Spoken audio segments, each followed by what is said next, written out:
Blood-red sunset painted the weathered headstones of Whisper Canyon Cemetery as Gray Fox stood before a fresh grave. Desert wind whipped his raven hair, carrying the scent of sage and distant rain as he placed a prairie wildflower atop the wooden marker. His scarred hands lingered on the rough carved letters. "The circle closes, Evelyn," he whispered, his voice barely audible above the keening wind. "Your spirit runs free now, while your story etches itself into the bones of this land." Behind him, 3 weathered stones balanced impossibly, one atop another. Speaking stones sacred to his people, now standing sentinel over this place of endings and beginnings. "I promised you would not be forgotten. So long as wind speaks to stone, your courage will echo through these canyons." 3 months earlier, the stagecoach had lurched into redemption like a wounded animal, wheels groaning against the ruthless terrain. Inside, 23-year-old Evelyn Pierce pressed her face against the dust-caked window, clutching a worn valise in white-knuckled hands. Her auburn hair, once elegantly arranged, had come loose during the punishing journey, framing a face pale with exhaustion, but bright with desperate hope. First time in these parts. The elderly woman across from her had skin like sun-baked leather, eyes sharp as obsidian despite their nest of wrinkles. "Yes," Evelyn replied, smoothing her blue calico dress. "I've come to be married." "Mail order?" The woman's gaze sharpened. "Yes." Evelyn's fingers found the folded letter in her pocket, 6 months' correspondence with Thomas Garret, a rancher whose eloquent words had offered salvation after her parents' death from influenza and the subsequent loss of their Boston home to creditors. The woman's expression hardened. "The Garret Ranch, then. You know them. Everyone knows something about the Garrets." Her voice dropped to a whisper. "Remember this child in the desert. What glitters in the distance often turns to dust in your hands." Before Evelyn could press further, the coach lurched to a halt. "Redemption!" the driver bellowed. "End of the line." The blast of heat struck Evelyn like a physical blow as she descended. Redemption was barely a town, a dusty main street lined with sun-bleached buildings that seemed to cower beneath the merciless sky. At the far end stood a weathered church, its steeple listing slightly as though even God struggled to stand upright in this forsaken place. "Miss Pierce." A tall man approached, his movements predatory in their precision.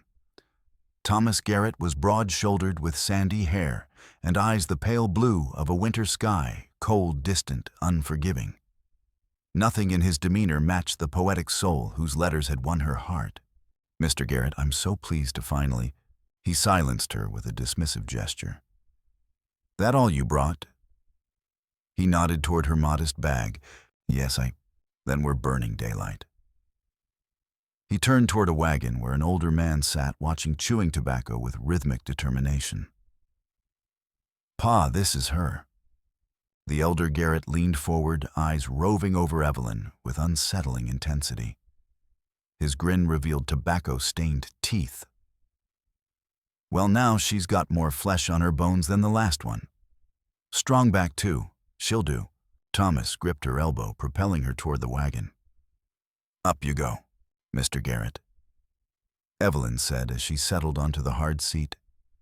"I thought perhaps we might be married here in town before. Preacher's gone to Silver Creek, won't be back for weeks." He took the reins from his father. "We'll get to that when there's time." As they pulled away from Redemption, Evelyn's unease coiled tighter with each passing mile. The elder Garret Elias, she learned, kept his rheumy gaze fixed upon her throughout the journey, asking invasive questions about her health, family illnesses, domestic skills. His eyes lingered on her hands, her neck, her waist, with calculating assessment. The Garret Ranch materialized on the horizon. As day surrendered to dusk, a weathered cabin, with outbuildings scattered haphazardly, surrounded by emptiness that stretched to the horizon. Near the corral, a lean figure worked with a spirited black stallion, his movements fluid and assured. "Now that's Gray Fox." Elias spat, noticing her gaze. Cheyenne half-breed, handles the horses, keeps his mouth shut if he knows what's good for him. The wagon halted with a jolt. Thomas jumped down without offering assistance. "Get her settled, Pa. I need to check the south pasture before dark." As Thomas strode away, Evelyn carefully descended. "Mr. Garret, where will I be staying until the wedding?" Elias laughed, a sound like rattlesnakes shifting through dry grass. "Wedding girl, you're already bought and paid for? $50 for your train ticket, $20 for the stagecoach. Plus, feed and board starting today." I don't understand. "Simple arithmetic. Thomas answered that advertisement, paid your way out here. That makes you Garret property now." His eyes narrowed to predatory slits. "Unless you've got $70 plus interest to pay us back." Horror bloomed in Evelyn's chest as the old man's meaning became clear. "Sir, I came here in good faith to be a wife, not—" "You came to be whatever we need you to be." Elias interrupted, his voice suddenly hard as flint. "And what we need is a woman to cook clean and tend this household." His hand shot out, bony fingers digging into her forearm. "Now get inside and start earning your keep." The cabin's interior assaulted her senses, the stench of unwashed bodies and spoiled food, flickering shadows cast by a sputtering oil lamp, the oppressive weight of isolation pressing against her like physical hands. Discarded clothing littered the floor.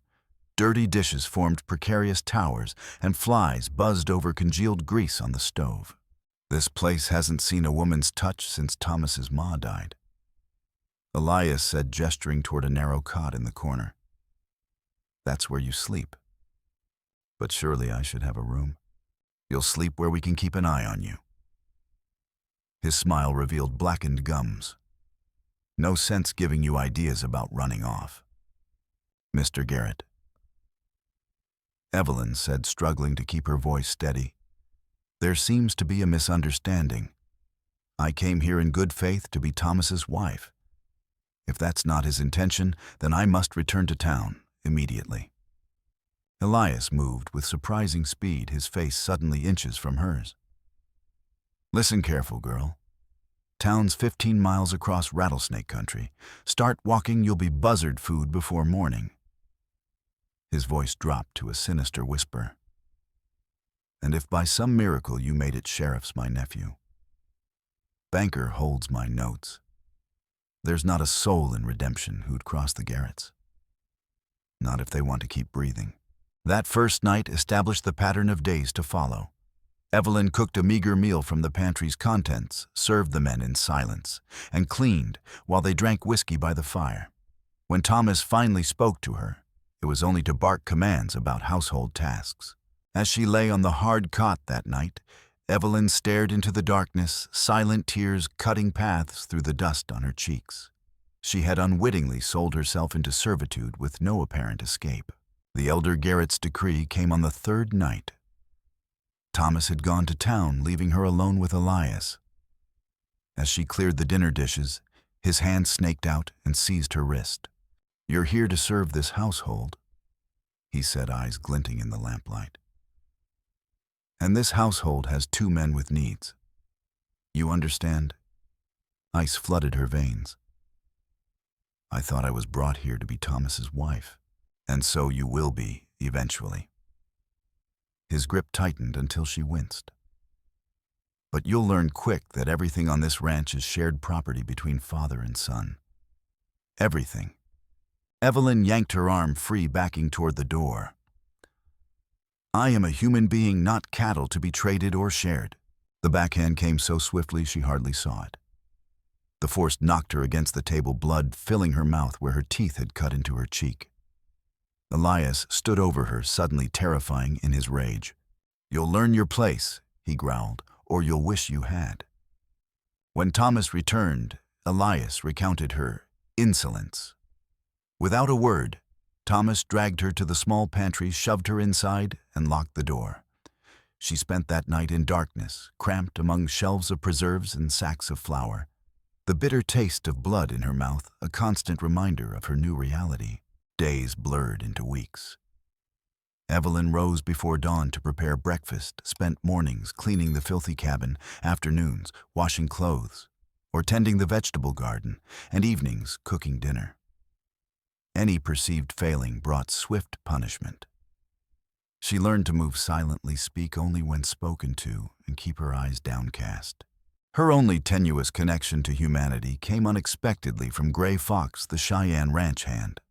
One afternoon, after Thomas had knocked her to the ground for breaking a plate, she found herself alone behind the cabin, pressing a wet rag to her swollen cheek.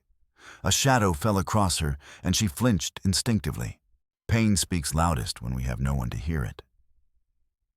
Gray Fox said softly, offering a small folded leaf containing a poultice of crushed herbs. She hesitated, then accepted it with trembling fingers. "Why would you help me?" His dark eyes met hers, something ancient and knowing flickering in their depths. The wounded recognize each other across chasms of silence. Before she could respond, he melted away between the buildings, leaving her with questions that far outnumbered her answers. One Sunday, nearly a month after her arrival, Thomas announced they would attend church in Redemption. "Time folks saw my investment," he said, eyeing her critically. "Wear your blue dress and cover those bruises. And mind that tongue. Any complaints about your treatment and you'll wish you'd never drawn breath." Redemption's church was a simple structure with worn pews and a congregation of ranchers, shopkeepers, and their families. As Thomas paraded her down the aisle, introducing her as my intended, Evelyn saw curiosity, pity, and discomfort in the townspeople's eyes. But no one questioned the obvious bruise partially hidden beneath her collar or her haunted expression. After the service, while Thomas spoke with other men outside, Evelyn approached the preacher. "Please," she whispered urgently, "I need help. I was brought here under false pretenses. The Garrets treat me like property." The preacher's expression hardened. "Miss Pierce, the good book teaches that women must submit to their husbands as to the Lord." He leaned closer, lowering his voice. "The Garrets hold the note on this church and half the businesses in town. Perhaps if you embraced your duties with a more willing heart, you'd find your situation improved." Hope died in that moment. If even the church would not help her, who would? That night brought the worst beating yet, leaving her curled on her cot body, throbbing with pain. As she drifted in and out of consciousness, a terrible clarity came to her. No help would come. If she wanted to escape this nightmare, she would have to save herself. As summer heat gave way to autumn chill, Evelyn's opportunity unexpectedly arrived. The Garrets were hosting a cattle auction with ranchers coming from miles around. The house would be full of people confusion that could provide cover for escape. 2 days before the auction, as Evelyn hung laundry behind the house, Gray Fox approached. It was the first time he had deliberately sought her out. When prey is surrounded by predators, it must become invisible.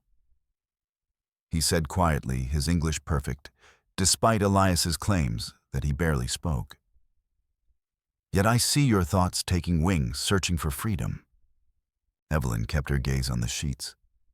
"I don't know what you mean. The falcon circles before it strikes." He glanced toward the house. "They will hunt you with the persistence of winter wolves. Then I'll die free rather than live enslaved." She whispered, surprised by her own conviction. Gray Fox nodded slowly. "During the auction, when whiskey loosens their vigilance, go to the lightning-struck cottonwood beyond the far corral. The painted mare will be waiting." He pressed something cold and metal into her palm, a small pistol. 6 shots. Make each one matter." Her heart hammered against her ribs. "Why risk yourself for me?" His eyes grew distant. "I too have worn chains forged by men who see others as possessions." He touched a raised scar on his neck, a burn mark in the shape of a brand. "My mother was Cheyenne. My father a cavalry officer who took what was not offered. When I was 12, white traders captured me, sold me to a Texas rancher who branded me like cattle." His gaze returned to her face. "No spirit deserves imprisonment." "They'll blame you," she said. The arrow cannot regret its flight once the bowstring is released. With that enigmatic response, he disappeared among the outbuildings. The day of the auction arrived with chaotic activity. Buyers and sellers filled the yard examining cattle, negotiating prices. Evelyn worked feverishly serving coffee and food while avoiding Elias's wandering hands and Thomas's watchful glare. As evening fell, the auction concluded. Men gathered around bonfires drinking and boasting of their purchases. Thomas and Elias, flush with success and whiskey, grew loud and careless. This was her moment. Evelyn slipped into the cabin, grabbed her small bag with a few possessions she'd brought: a photograph of her parents, a silver hairbrush, a small book of poetry. Heart pounding, she slipped out the back and crept between shadows toward the distant cottonwood. True to Gray Fox's word, the painted mare waited saddled and ready. A small pack of provisions was tied behind the saddle. As she approached, a hand clamped over her mouth from behind. Not a sound. Hissed a voice. She recognized Charlie, a ranch hand, who had always watched her with hungry eyes. Thomas said you might try something. Promised me a bonus if I caught you. His breath reeked of whiskey and tobacco. Maybe I'll collect my own reward first. Evelyn bit down hard on his hand. He yelped, loosening his grip enough for her to wrench free and draw the pistol. It shook violently in her inexperienced hands. Stay back, she warned. Charlie laughed. You won't shoot. Women like you don't have the stomach for it. He lunged. The pistol roared, deafening in the night silence. Charlie staggered backward, clutching his shoulder shock, replacing his leer. The shot echoed across the ranch. From the direction of the bonfires, shouts erupted. Evelyn scrambled onto the mare, terror and determination warring within her. She dug her heels into the horse's flanks, and they bolted into the darkness. Behind her, angry voices rose, followed by Thomas's bellow of rage. Then more gunshots split the night bullets, whining past her ears. The painted mare knew the terrain, picking its way along a dry creek bed. Evelyn bent low over its neck, her heart pounding in rhythm with the horse's hooves. They rode hard for hours, the vast night sky wheeling overhead, until the first hint of gray lightened the eastern horizon. Just as she began to hope she'd outrun pursuit, she heard the distant thunder of hooves. They were coming. Panic surged through her as she urged the tiring mare faster. The creek bed widened into a shallow river. She guided the horse into the water, hoping it would hide their tracks. The hoofbeats grew louder. 3 riders, maybe 4, moving fast. The mare stumbled on slick river stones, nearly sending Evelyn over its head. She regained her balance, desperation, lending her strength she didn't know she possessed. Ahead, the river curved around a massive outcropping of red stone. Beyond it, sheer cliffs rose against the lightening sky. If she could reach them, perhaps she could find a place to hide. The mare rounded the bend, and Evelyn's heart sank. The river plunged into a narrow gorge, the current too swift and powerful to follow. Beyond it lay open ground, nowhere to hide. The riders would be upon her in minutes. Then she saw it, a narrow crack in the cliff face, barely visible behind a twisted juniper. She dismounted, slapping the mare's flank to send it running downstream, then scrambled toward the opening, pistol clutched in her trembling hand. The space was barely wide enough for her to squeeze through, opening into a small cave. But what she found inside made her blood freeze. This was no natural formation. Wooden supports braced the walls. A lantern hung from a nail. Crates were stacked against one wall. And most terrifying, a wooden table with leather straps attached to each corner. She had stumbled into some kind of hidden chamber, and the purpose of that table was unmistakable. This was where the Garrets brought their victims. Footsteps and voices approached outside. Evelyn pressed herself against the wall, trying to calm her ragged breathing. The mare went downstream. Thomas's voice called. She must have stayed with it. Check that crevice anyway, Elias ordered. I don't trust that girl. Heavy boots approached the entrance. Evelyn raised the pistol, finger trembling on the trigger. A shape blocked the faint light from outside. Someone stooped to peer in. "Nothing here," the man called. "Just rocks." Evelyn nearly collapsed with relief as the footsteps retreated. Had they not seen the entrance? Or was this another part of their sick game? When silence finally returned, she dared to explore the chamber by the faint light filtering through the entrance. What she found confirmed her worst fears: a leather-bound journal beneath the table, its pages filled with names, dates, and detailed accounts of women who had disappointed the Garrets. Some entries were in a woman's handwriting, Martha Garret Thomas's mother, followed by entries in Thomas's hand after her unfortunate fever. The journal revealed a pattern spanning 15 years. Mail-order brides, traveling teachers, young women passing through redemption, all lured to the ranch, all eventually brought to this chamber when they became troublesome. None had ever left. As horror threatened to overwhelm her, a new sound froze her in place, water rushing with sudden fury. The morning sky had darkened, and the faint rumble of distant thunder reached her ears. A flash flood and the desert's most treacherous killer. Evelyn peered outside. The dry creek bed where she had hidden was already transforming into a churning torrent, water rising with terrifying speed. She was trapped. Leave, and she'd be swept away. Stay, and she'd likely drown as the cave flooded. With no choice but to climb, she clawed her way up the rock face beside the cave entrance, fingers bleeding as she sought handholds in the crumbling stone. The water rose behind her, swallowing the cave entrance just as she pulled herself onto a narrow ledge 20 feet above. From this vantage point, she saw the Garrets and their men scrambling for higher ground as the flash flood engulfed the lower canyon. The painted mare was nowhere to be seen, either escaped to higher ground or already swept away. For hours she huddled on the ledge as rain pounded the canyon. When it finally subsided, leaving the gorge transformed into a muddy river, she faced a terrible choice: attempt to cross the treacherous terrain alone or wait until the Garrets inevitably returned to search for her. As if in answer, a shadow fell across the ledge. She whirled, raising the pistol, only to find Gray Fox perched impossibly on the cliff face beside her. "How did you—" she began. "These canyons have held my people's secrets for generations," he said simply. "Come. The flood has given us time, but not much."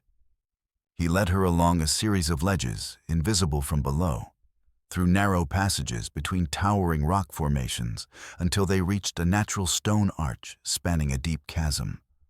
On the other side lay a different world, a hidden valley, with cottonwoods surrounding a small spring, the place of forgotten waters.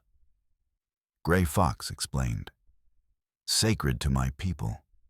Few whites know of its existence." In the center of the valley stood a circle of stones, unlike anything Evelyn had ever seen. Massive boulders balanced precariously, one atop another, defying gravity with their impossible arrangements. Speaking stones.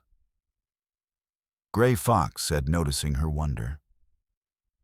Ancient ones placed them so the wind's voice would become words. When storms come, they sing. "It's beautiful," Evelyn whispered, "and temporary." Gray Fox's expression grew serious. "We cannot stay long. The Garrets have allies throughout the territory. We must reach my mother's people in the high country." As they prepared to continue their journey, Evelyn showed him the journal she'd discovered. "This proves everything. The women they've killed, their methods, their accomplices in town." Gray Fox studied the damning evidence. "This changes our path. Such truth must reach those with power to act on it." They rode double on Gray Fox's stallion, following game trails invisible to untrained eyes. By nightfall, they reached a formation Gray Fox called Ancestor's Spine, a jagged ridge of stone vertebrae thrusting from the earth like the backbone of some colossal beast. "We camp here tonight," he said, leading her to a shallow cave beneath the largest stone. "Tomorrow we cross Shadowlands." As they shared a meager meal of dried meat and berries, Evelyn finally asked the question that had troubled her since their escape. "How did you find me after the flood?" Gray Fox was silent so long she thought he might not answer. Finally he spoke. I have watched the Garrets for 2 years. I know their hunting grounds, their traps, their secrets. His gaze met hers in the darkness. The cave where you hid, I found it months ago. It held evidence I needed. Evidence for what? Justice. He stared into their small fire. My true name is Swift Arrow. Gray Fox was what the Texas rancher called me after he purchased me. He worked me nearly to death, but I survived. Escaped during a thunderstorm. His voice grew quieter.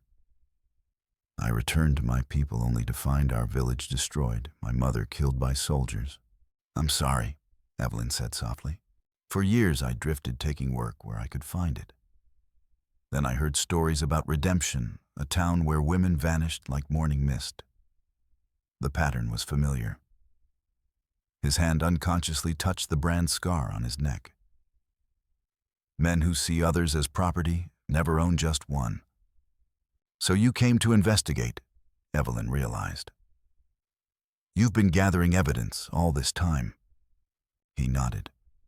I have sent word to a U.S. Marshal I trust. He will meet us at Broken Mesa Trading Post in 3 days.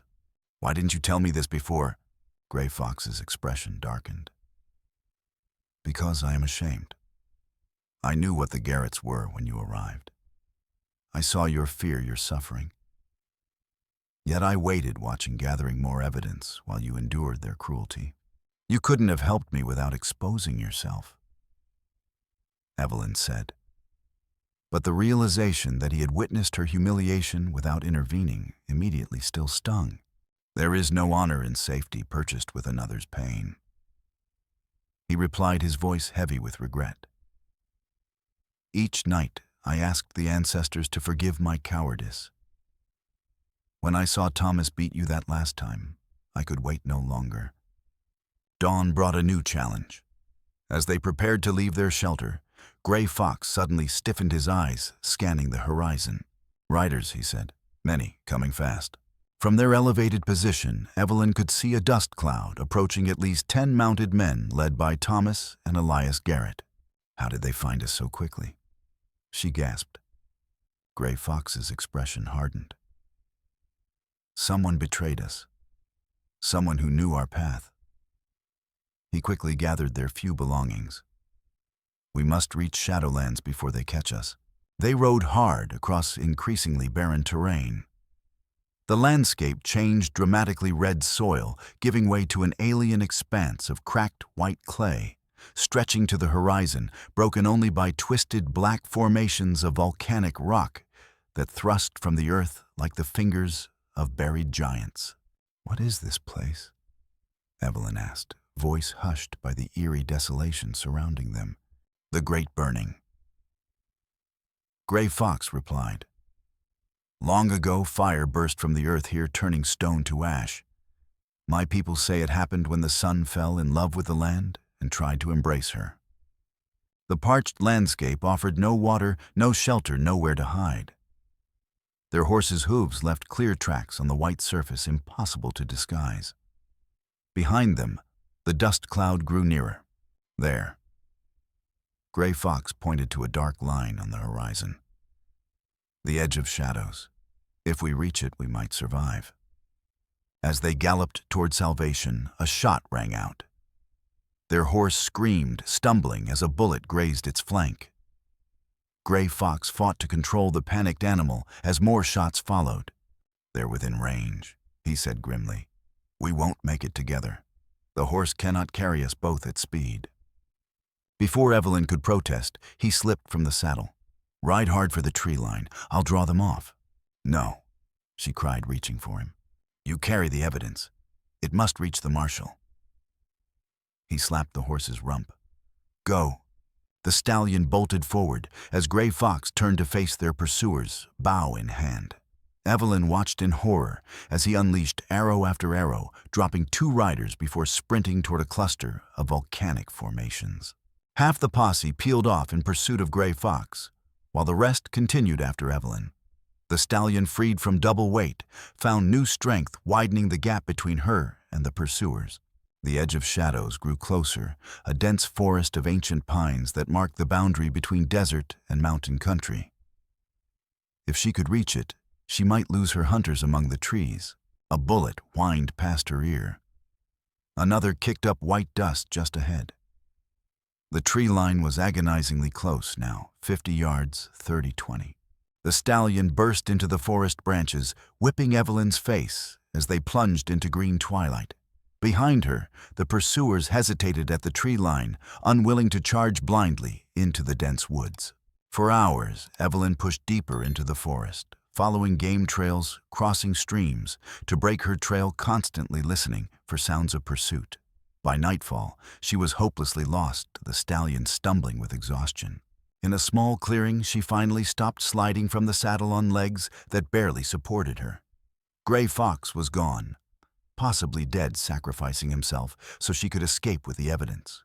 Now she was alone in unknown wilderness, pursued by killers with no idea how to reach the marshal at Broken Mesa. As she tended the exhausted stallion, a twig snapped nearby. Evelyn whirled, drawing her pistol with shaking hands. "Who's there?" she called.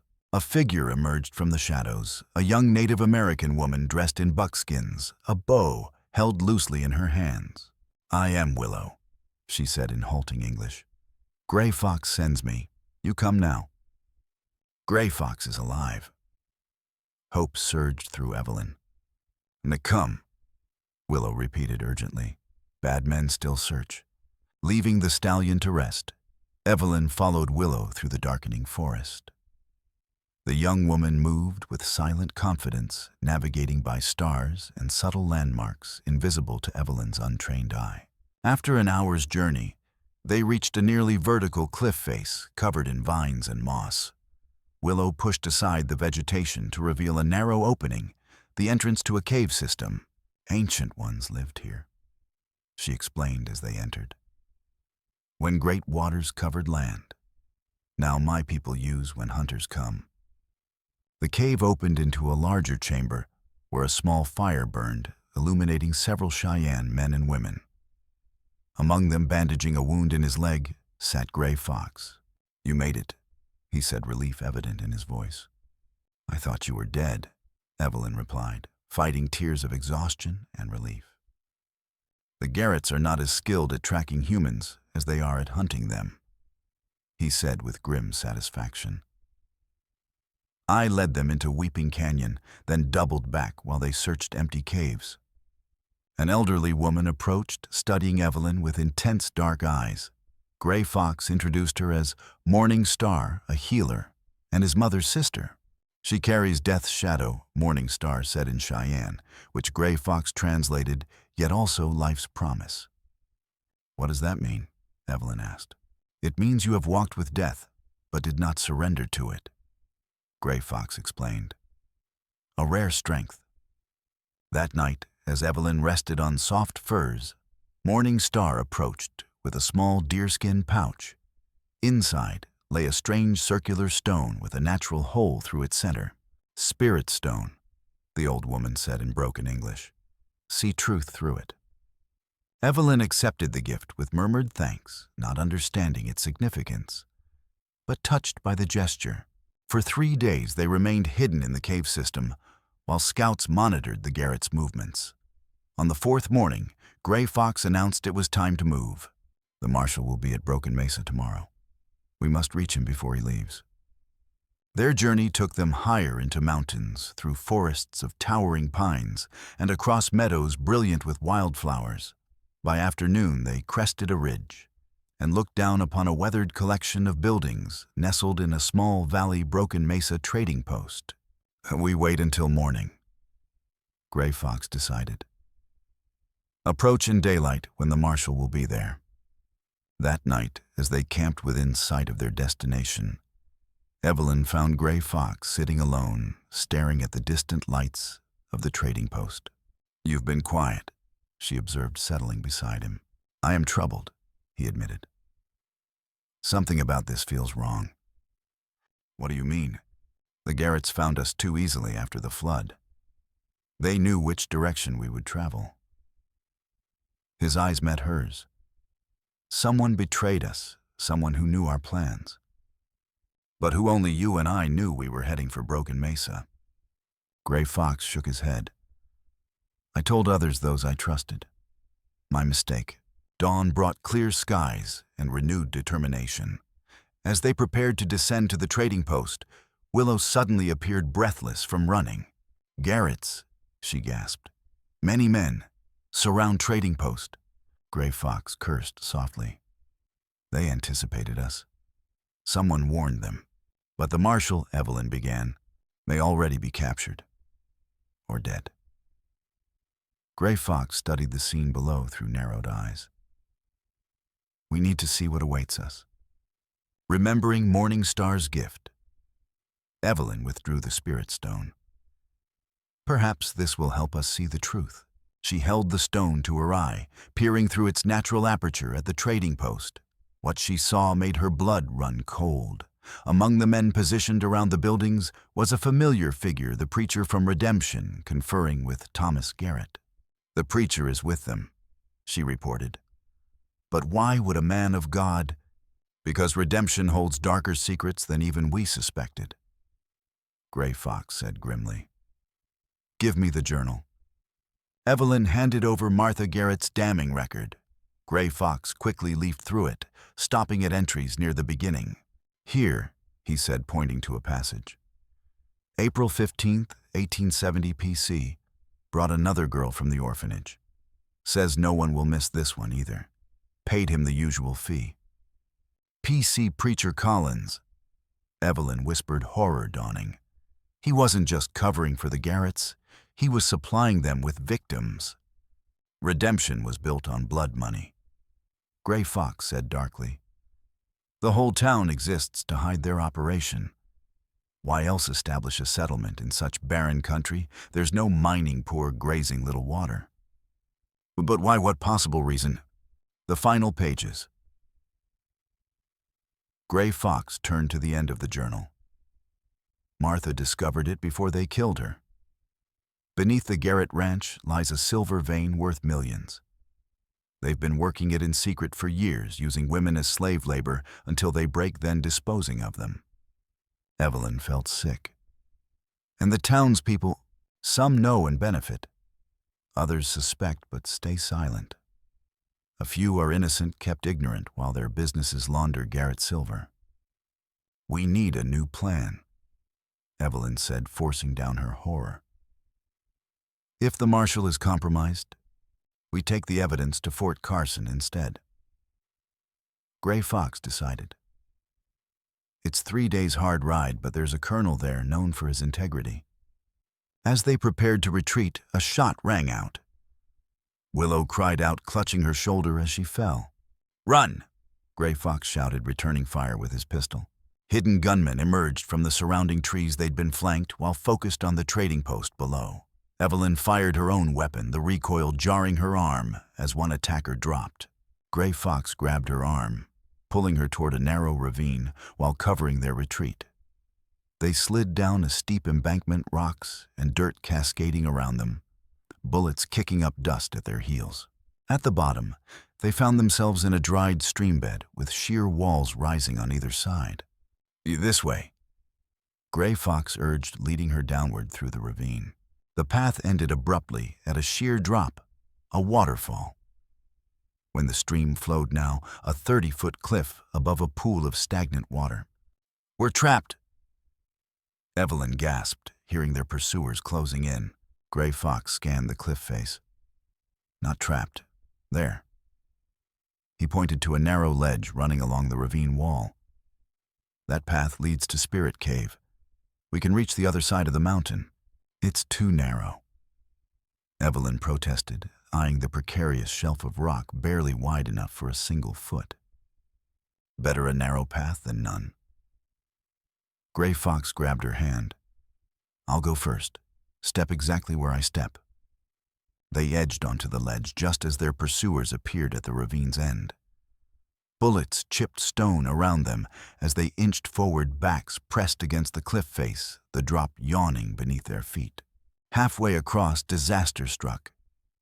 The ledge crumbled under Evelyn's weight. She screamed as she plunged, only Gray Fox's iron grip on her wrist preventing her fall. She dangled over the abyss feet, kicking at empty air, her entire weight supported by his single-handed grip. Hold on, he grunted, muscles straining as he tried to pull her up. Another section of ledge cracked under his feet. They were both going to fall. Let me go, Evelyn urged, looking up at his contorted face. The journal must reach Fort Carson. The wind does not abandon the leaf it carries, he replied through gritted teeth. With a supreme effort, he swung her toward a small outcropping within her reach. Grab that! Evelyn caught the jutting rock, enabling Gray Fox to shift position. Together, they managed to get her back on solid stone. Behind them, their pursuers had begun following on the ledge. You there? Gray Fox pointed to a dark opening in the cliff face just ahead. Spirit Cave. They reached the cave entrance seconds before another bullet struck the cliff where they'd stood. Inside, darkness enveloped them. The cave twisted downward, forcing them to feel their way along rough walls. What is this place? Evelyn whispered, the sound echoing strangely. An ancient path. My ancestors used it to escape enemies. Gray Fox's voice seemed to come from everywhere at once. The spirits guard it. Listen. Evelyn heard it then, a faint, haunting melody that seemed to emanate from the stone itself. Wind flowing through hidden chambers, creating an otherworldly chorus. The singing caves, Gray Fox explained. They disorient those who don't know the way. Our pursuers will become lost. They continued downward, the path occasionally illuminated by shafts of light from tiny fissures above. The singing grew louder, more complex, as though dozens of voices were chanting in unison. Behind them, shouts of confusion echoed as their hunters entered the labyrinth. The voices grew more distant, heading in wrong directions, some crying out in sudden fear. After what seemed like hours, a blue glow appeared ahead, faint at first, then growing stronger. They emerged onto a stone platform overlooking an underground lake, its surface phosphorescent with minerals that painted the cavern in ghostly blue light. The ancestors' sanctuary, Gray Fox said reverently. Few outsiders have seen this place. Across the lake, a narrow stone bridge led to another tunnel. As they crossed, Gray Fox suddenly froze, raising his hand for silence. A figure stood at the tunnel entrance, the silhouette of a woman, Martha Jenkins. Evelyn gasped, recognizing the elderly woman from the stagecoach. You remember me? Martha said, stepping into the blue light. I wondered if you would. How are you here? Evelyn asked, confusion and suspicion warring within her. I know these mountains better than most, these caves too. Martha's eyes were as hard as flint. I've been watching you since you arrived in Redemption. Gray Fox's hand moved imperceptibly toward his knife. You're working with the Garrets? Not exactly. Martha's smile held no warmth. The Garrets work for me. The revelation hit Evelyn like a physical blow. What? Did you think two ignorant ranchers could orchestrate such an operation by themselves? Martha stepped closer. The silver mine, the trafficking of women, the silence of an entire town that takes intelligence. Planning. A woman's touch. And you're the one Thomas gets his orders from, Gray Fox realized. The true architect. A very good Gray Fox, or should I call you Marshall Harker's son? Martha's smile widened at his shock. Oh yes, I know exactly who you are. Just as I knew exactly who Evelyn was when she stepped off that stagecoach. The daughter of Judge Pierce, who sentenced my husband to hang 20 years ago. Evelyn staggered back. My father was a banker, not a judge. Your adopted father, perhaps. But you were born Eleanor Pierce. Your real father sentenced John Jenkins to death for crimes he didn't commit. When he died, I vowed his daughter would suffer as I suffered. Her eyes glittered in the blue light. It took years to find you. Then you conveniently answered my advertisement. You wrote those letters, Evelyn whispered as understanding dawned. Not Thomas. I've always had a gift for imitation, and Thomas has always been an obedient puppet. Martha withdrew a pistol from her shawl. Now the journal, please. It contains details that could be problematic for my operation. Gray Fox stepped in front of Evelyn. The truth will come out with or without the journal. Perhaps, but not today. Martha cocked the pistol. I've spent 20 years building this enterprise. I won't let it end now. In one fluid motion, Gray Fox flung his knife. It struck Martha's arm, causing her to fire wide. The bullet ricocheted off stone, striking Gray Fox in the shoulder. He staggered back as Martha raised her weapon for another shot. Evelyn acted without thinking. She lunged forward, tackling the older woman. They grappled at the edge of the stone bridge, Martha's strength surprising for her age. The pistol went off again, the sound deafening in the enclosed space. Martha gasped, looking down at the spreading red stain on her dress shot with her own weapon. She stumbled backward, eyes wide with disbelief, then toppled off the bridge into the glowing waters below. Evelyn rushed to Gray Fox, who was pressing his hand against his bleeding shoulder. "Can you walk?" she asked urgently. "Yes, we must hurry. Her men will still be searching." They stumbled through the exit tunnel, which gradually sloped upward until they emerged into blinding daylight on the far side of the mountain. Behind them, faint shouts still echoed from the cave system. Martha's men lost in the labyrinth. "We need horses." Gray Fox said, his face pale from blood loss. "There." Evelyn pointed to a thin trail of smoke rising from a clearing below. A camp. Fortune finally favored them. The camp belonged to Cheyenne hunters who recognized Gray Fox. They provided fresh horses, food, and medicine for his wound. By nightfall, they were riding hard for Fort Carson, the precious journal secured in Gray Fox's saddlebag. 3 days later, they rode through the gates of the fortress, their appearance drawing curious stares from soldiers and civilians alike. Colonel Brandon, a granite-faced man with iron-gray hair, listened in growing horror as they presented their evidence and testimony. "This goes beyond anything I've encountered," he said when they finished. "An entire town complicit in such depravity." He examined Martha Garrett's journal, his expression darkening with each page. "This will require a significant force to investigate properly. The women buried on Garret land deserve justice," Evelyn insisted. "And they shall have it," the colonel promised. "I'm dispatching 3 companies immediately. If what you've told me is true, and this evidence suggests it is redemption, will answer for its sins." Within a week, the reckoning came. Army troops surrounded Redemption at dawn, arresting the preacher sheriff and remaining Garret allies. The silver mine beneath the ranch was discovered along with horrifying evidence of forced labor. In the town cemetery, a makeshift wooden marker was found, bearing Martha Jenkins's name, dated 3 years earlier. The woman who had posed as her had stolen not just her identity, but her life story, weaving it into a tapestry of calculated vengeance.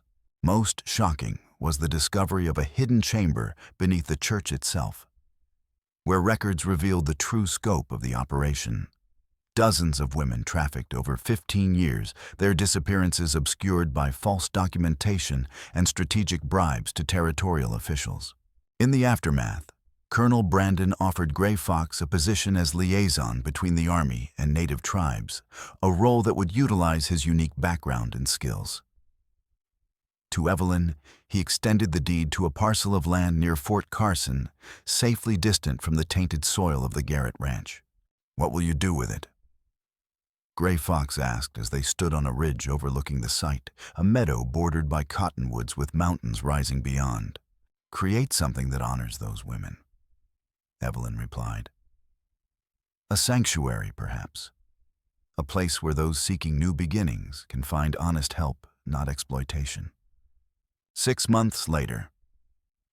Crossroads Haven welcomed its first residents, 3 young women, who had narrowly escaped a similar fate to Evelyn's, intercepted by Gray Fox during his work with the army.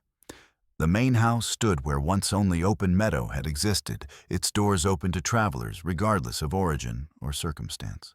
Willow came from the Cheyenne camp to help, bringing with her skills in healing and a quick mind for languages. Together with Evelyn, she established a small school where travelers' children and native youth could learn side by side, perhaps the only such place in the territory. I never imagined this outcome when I left Boston, Evelyn confided to Gray Fox during one of his visits. They sat on the porch watching the sunset paint the distant mountains in gold and crimson. The river finds its true course despite the rocks in its path. He replied, his gaze distant. The months of working between worlds had added new lines to his face, but also a quiet confidence. You have created a rare thing here, a bridge between different lives. Built on the foundation you provided, she reminded him. Without your courage, I would have become just another name in that journal. Gray Fox shook his head. You were never meant to be forgotten, Evelyn. Even in your darkest moments at the Garret ranch, your spirit remained unbroken. He touched the spirit stone that now hung from a leather cord around her neck. You already knew how to see truth through darkness. I merely showed you a path.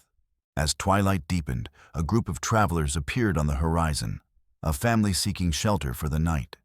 Evelyn rose to greet them, her movements now confident, purposeful, so different from the frightened woman who had stepped off that stagecoach. Later that night, after the visitors had been fed and settled, Evelyn walked alone to a special place she had created on a hilltop overlooking Crossroads Haven. Here, 8 stone markers stood in a semicircle, memorials to the identified victims of the Garrets, though their actual remains had been properly buried near Fort Carson. In the center stood something unique, a smaller version of the speaking stones, carefully arranged by Gray Fox and members of his tribe. When wind blew through them, they created a haunting melody that echoed across the valley. Evelyn knelt before these stones, placing a wildflower at their base. From her pocket, she withdrew a tarnished locket, the last relic of her former life, containing miniature portraits of the couple she had always known as her parents. For months, she had clutched it as her only connection to the woman she had been before learning the truth about her birth. Now she carefully buried it at the foot of the central stone, not as a rejection of that past, but as an acknowledgement that she had become someone new, someone stronger. The naive girl who had believed in easy salvation was gone forever, replaced by a woman forged in the crucible of suffering and survival. As she rose, Evelyn withdrew the spirit stone and held it to her eye, looking through its natural aperture at the world beyond. Through this lens, the landscape seemed to shimmer, with previously unseen colors and patterns, beauty emerging from ordinary light when viewed from the proper perspective. The Cheyenne believe we cannot truly see ourselves, Gray Fox had told her when explaining the stone's significance. Only by looking through what has been hollowed by time and nature can we glimpse our true spirit. The wind shifted, carrying the distant howl of a coyote. Evelyn listened, no longer afraid of the wilderness and its voices. She had learned that the true predators were not the creatures of the desert, but those who wore the masks of civilization while harboring savage hearts. When Gray Fox departed the next morning, continuing his work of building understanding between worlds so often at war, Evelyn stood at the gate of Crossroads Haven, watching until he disappeared over the ridge. Their connection defied simple definition, forged in shared trauma, tempered by common purpose, deepened by mutual respect. Not love as romance tales defined it, but something equally powerful, a recognition of kindred spirits who had walked through fire and emerged transformed. In the years that followed, as civilization gradually tamed the Wild West, as railroads spread and territories became states, the legend of Evelyn Pierce and her Cheyenne Avenger lived on, not in dime novels or newspaper accounts, but in the living legacy of Crossroads Haven and similar sanctuaries established across the frontier. The town of Redemption was eventually abandoned, its buildings reclaimed by the desert, its name becoming synonymous with corruption exposed and justice delivered. The silver mine that had fueled so much suffering was converted to legitimate operation, its profits directed toward supporting survivors of trafficking and abuse. On the 5th anniversary of her escape, Evelyn climbed alone to the speaking stones at sunset. She carried a small leather-bound journal, not Martha Garrett's record of horror, now secured in territorial archives, but her own chronicle of healing and transformation. Opening to a blank page, she began to write, "I used to believe that survival alone was victory. I now understand it is merely the first step on a longer journey. True triumph comes not in merely escaping darkness, but in creating light where once there was none. The women whose names grace our memorial stones cannot be brought back. Their voices were silenced too soon, their dreams buried beneath unforgiving earth. Yet through remembering them, not as victims, but as fellow travelers whose journeys were cruelly interrupted, we ensure that the darkness that claimed them does not spread unchallenged across this land. Today I set down my final words about the Garretts, Martha Jenkins, and redemption. Not to forget, but to free myself from the gravity of that chapter. The past has shaped me, but it need not define me. My scars remain visible and invisible, but they no longer pain me as they once did.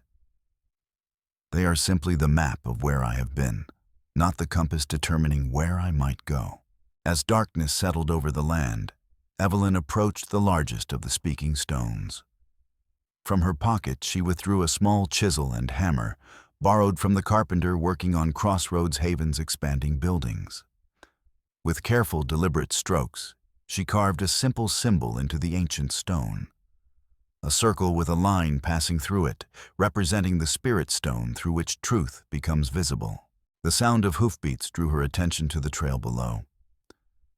A familiar rider approached Gray Fox, returning earlier than expected from his diplomatic mission. Even at a distance, she could see something had changed. His posture, normally perfectly upright, showed fatigue or perhaps injury. She hurried down the path to meet him. As he dismounted stiffly, she saw the fresh scar across his cheekbone and the haunted look in his eyes that spoke of new battles fought. "What happened?" she asked, helping him with his horse. "The past reaches forward with long shadows," he replied cryptically. Redemption was not the only town built on buried secrets. That night, as they sat before the fire in Crossroads Haven's main room, he shared the disturbing news 3 more operations, similar to Redemption, had been discovered across the territory. Not isolated incidents, but a network connected by coded correspondence found among the preacher's possessions after his execution. "It's not over." Evelyn realized, her heart sinking. Evil rarely dies with a single blow. Gray Fox agreed. But neither does it go unchallenged while good people draw breath.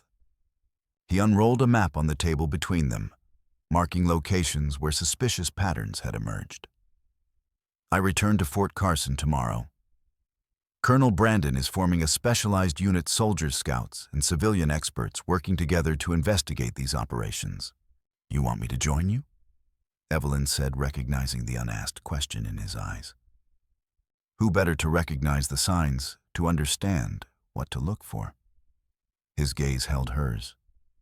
"These women need voices like yours, those who have walked in darkness and emerged carrying light." Evelyn looked around the home she had built, the sanctuary she had created from the ashes of her suffering. Crossroads Haven had become a beacon of hope for many, just as she had intended. But perhaps its light could shine without her constant tending, at least for a time. "Willow can oversee things here," she decided. "This work, you describe it, honors those we couldn't save by protecting those still in danger." The next morning, as dawn painted the eastern sky in gold and crimson, Evelyn Pierce mounted her horse beside Gray Fox.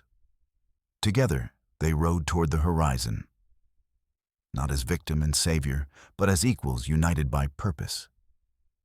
Two spirits forged in separate fires, now moving as one force against the darkness that thrived in forgotten corners of a changing world. And atop the ridge overlooking Crossroads, Haven, the speaking stones, stood silent sentinel, their newly carved symbol catching the first light of day, a testament to the enduring truth that sometimes the most broken spirits become the strongest, not despite their fractures, but because of them. For it is through the cracks that the light enters, illuminating paths that might otherwise remain forever in darkness.